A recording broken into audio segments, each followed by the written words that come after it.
¿Qué tal? ¿Cómo están amigos y amigas de esta comunidad? Como siempre, un gusto, como siempre, un placer que nos acompañen. Pues se mueven las cosas al interior de Morena, el partido hegemónico, por lo menos los próximos 3 años, y vale la pena compartir con ustedes la información y, por supuesto, también la opinión. Comencemos por el principio, si ustedes me lo permiten. Claudia Sheinbaum, virtual presidenta electa de nuestro país, se reunió este martes con los legisladores electos de Morena, del Partido Verde, del Partido del Trabajo, esto para analizar la agenda de reformas de la 4T a partir del 1 de septiembre, fecha en que se instalará el nuevo Congreso. Son 4 reformas las que le interesan a Sheinbaum y que pidió literalmente aprobar precisamente antes de que concluya el mes de septiembre.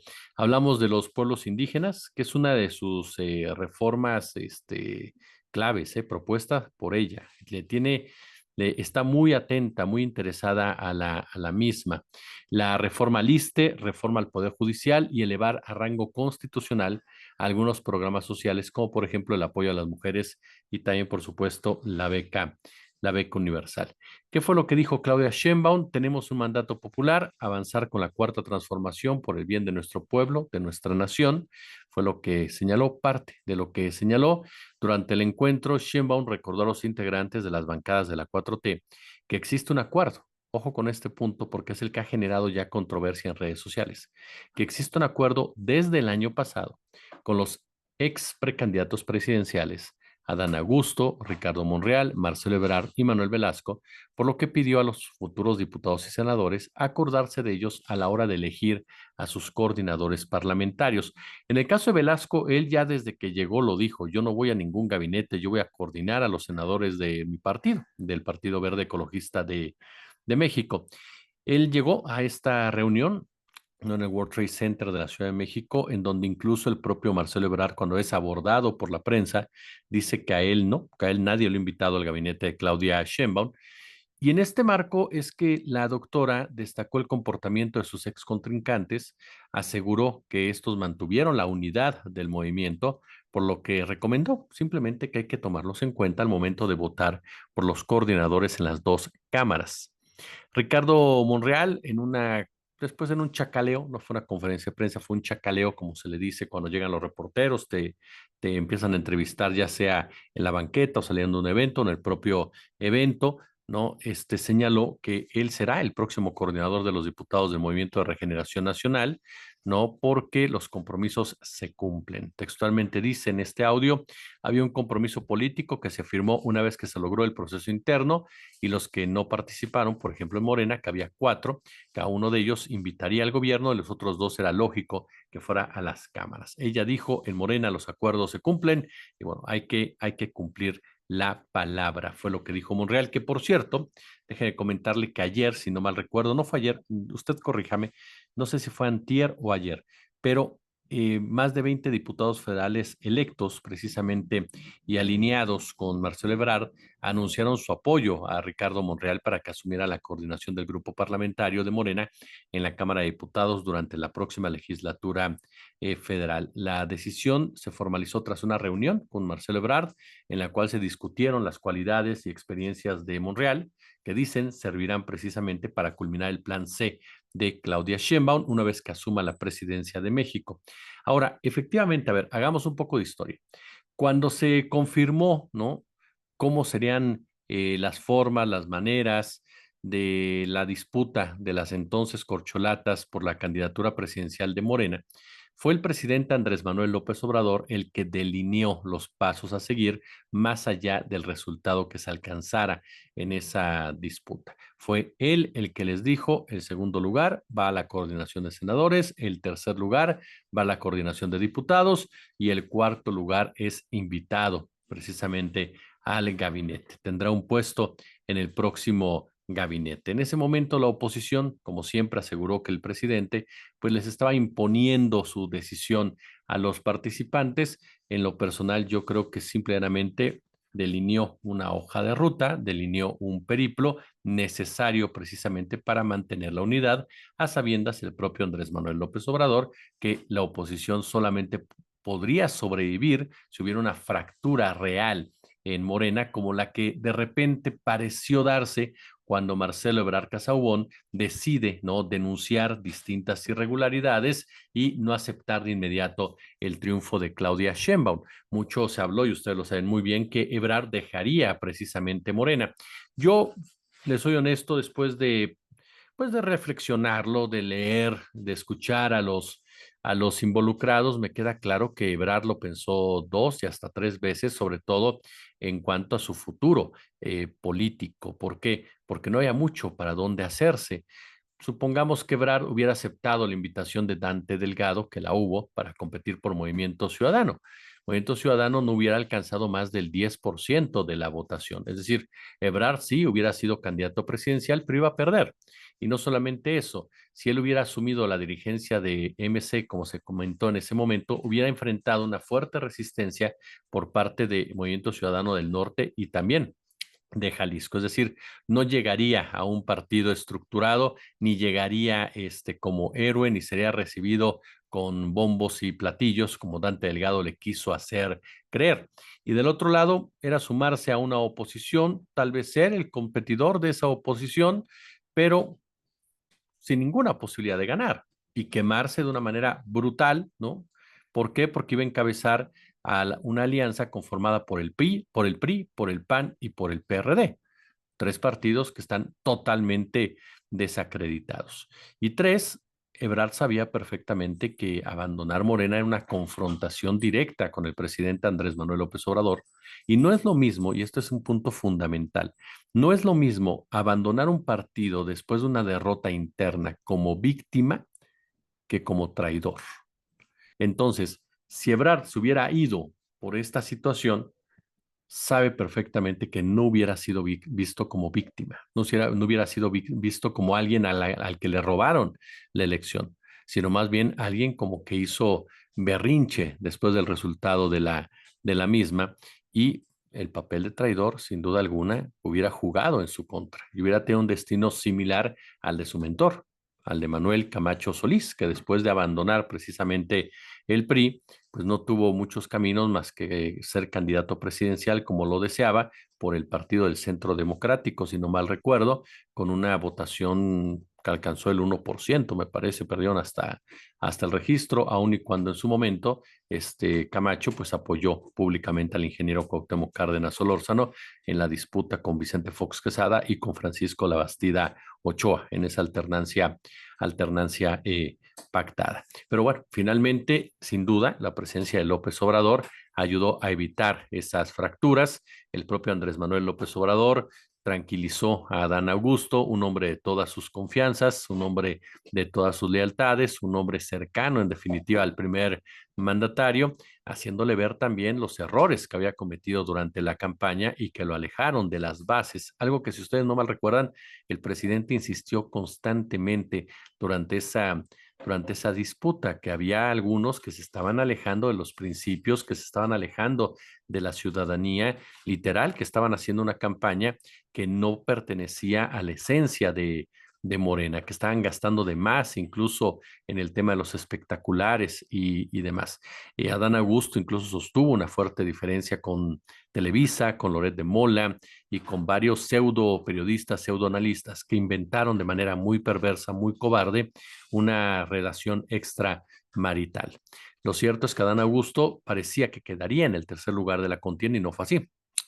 Quien creció de manera abrumadora en esa disputa fue Gerardo Fernández Noroña, quien se convirtió, aún y cuando haya gente a la que no le gusta esta definición, en lo personal creo que se acomoda muy bien a ella, en una especie de brújula moral de este movimiento de regeneración nacional. ¿Por qué? Porque Noroña es un personaje que habla claro, es un personaje que tiene tatuado el concepto del pueblo, ¿no?, en cada una de sus decisiones. Y más allá de que compra no en City Market, como algunos creen que con eso lo denostan, Noroña es un tipo que representa a esas franjas populares del obradorismo y del petismo, y que realmente es un tipo honesto como tal, ¿no? Y que tiene una trayectoria honesta. Por lo tanto, es la brújula como tal de todo este movimiento. Y también él ha dicho que a él no lo han invitado en ningún momento al gabinete. Entonces, ¿cómo quedó esa contienda? Si me permite recordarles, antes de pasar a este punto que me interesa. Marcelo Ebrard, ¿no? Quien, le reitero, había desconocido el proceso antes de que se revelaran los resultados, quedó en el segundo lugar de las preferencias electorales, mientras que el señor Gerardo Fernández Noroña quedó en tercer lugar. Adán Augusto se fue hasta el cuarto lugar y Ricardo Monreal quedó en un lejísimos, pero lejísimos quinto lugar. Entonces, si somos honestos, claros, Ricardo Monreal no tendría por qué estar ahí. Punto. Si nos basamos en esto que dice Monreal, no tendría por qué estar ahí. La única forma es que desconocieran el papel de Gerardo Fernández Noroña, ¿no? Que dijeran que como era el PT, pues solamente se ajustaba a las corcholatas morenistas, pero yo entiendo que no fue así. Entiendo que era de todos, de los seis, incluso de Manuel Velasco, ¿no? Por lo tanto, el coordinador de los diputados tendría que ser Gerardo Fernández Noroña y el coordinador de senadores Marcelo Ebrard, a menos que hubiera algún tipo de acuerdo con Claudia Sheinbaum para que estos dos se movieran a otra cartera, a otra responsabilidad y Adán Augusto y Ricardo Monreal se hicieran precisamente de dichas coordinaciones. Algo que si ustedes no mal recuerdan, lo comentábamos de cierta manera hace unos cuantos días, cuando hablábamos de esta reunión, ¿no?, que sostuvo Claudia Sheinbaum con ambos personajes. Ahora, es aquí donde yo les pregunto a ustedes, amigos y amigas de la audiencia, ¿estarían de acuerdo con la presencia de Adán Augusto y de Ricardo Monreal como coordinadores? A mí en lo personal no me agrada la manera en cómo Monreal se adelanta a esta decisión, cómo se agandalla, ¿no?, el nombramiento, porque en realidad me parece que tendría que haber esperado que sean los tiempos adecuados, que que las cosas caminaran. ¿Para qué? Para no dar esa imagen precisamente de un político hambreado que busca ya tener y tener poder. Ricardo Monreal, sin duda, ¿cuál es lo positivo? Bueno, lo positivo es que es un hombre que conoce el sistema mexicano, es un hombre que tiene amarres, que tiene relaciones con poderes fácticos, que puede ser un buen interlocutor con los mismos, que sabe cómo negociar con sectores duros en un momento dado. Nadie se lo quita. ¿Cuál es el problema? Que todo lo hace para su propio beneficio. Hasta ahora es lo que ha hecho. Así se condujo como coordinador de los senadores de Morena, prácticamente creyéndose que él era el Senado y sin entender que él representaba un movimiento, a ese movimiento que la gente votó y que le dio a él la representación en el Senado, pero no para que él fuera la persona que decidiera lo que pasaba en ese movimiento. Son dos cosas totalmente aparte. No sé si me explico de manera adecuada. Monreal se perdió en la soberbia, se envileció completamente, llegando a un punto incluso de sabotear reformas que eran importantes para el presidente Andrés Manuel López Obrador, de confrontarse con Andrés Manuel López Obrador. Por eso le mandaron a Adán Augusto, ¿no?, y a la propia Olga Sánchez Cordero para ponerlo en paz. Por eso López Obrador tomó decisiones en contra de quien era considerado por él como un alfil fundamental en todo su movimiento y en toda su trayectoria política. Monreal, cuando fue alcalde de la Cuauhtémoc, dejó un verdadero desastre, ¿no?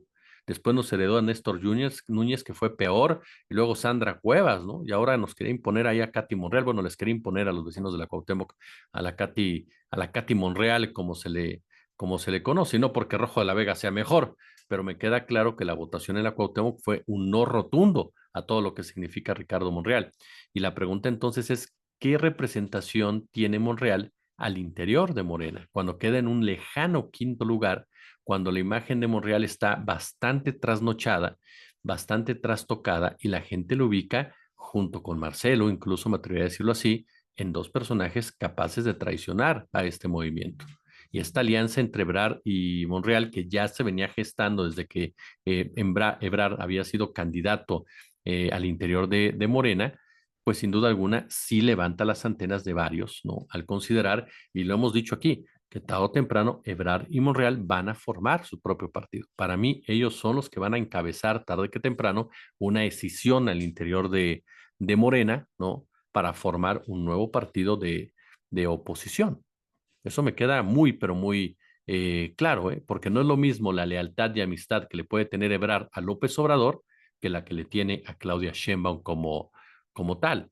Entonces, a mí me parece que que Monreal es un hombre, sí, muy inteligente, que conoce cómo se mueve el poder legislativo, pero no sé si sea sinceramente lo más adecuado, darle poder, ¿no? En un momento dado. Habrá que ver cómo se maneja también el próximo secretario, la próxima secretaria de Gobernación de Claudia Sheinbaum en su relación con dichos coordinadores. Y en el caso de Adán Augusto, pasa algo similar. Adán Augusto, yo sé que hay muchas personas que lo consideran como un político con muy buenos resultados, no fue así. En realidad no sacó tantas reformas como se esperaría desde su llegada a gobernación, tuvo otros méritos en definitiva, tuvo otra forma de expresarse.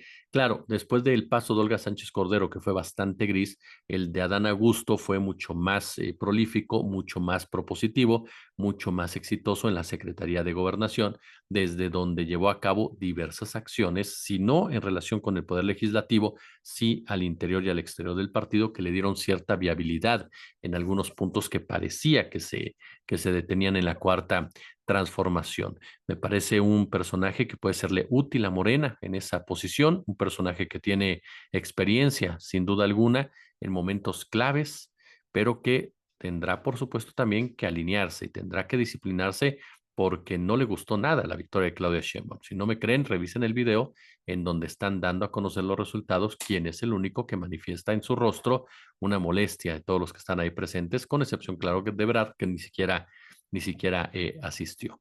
Es parte de lo que se está discutiendo ya en Morena.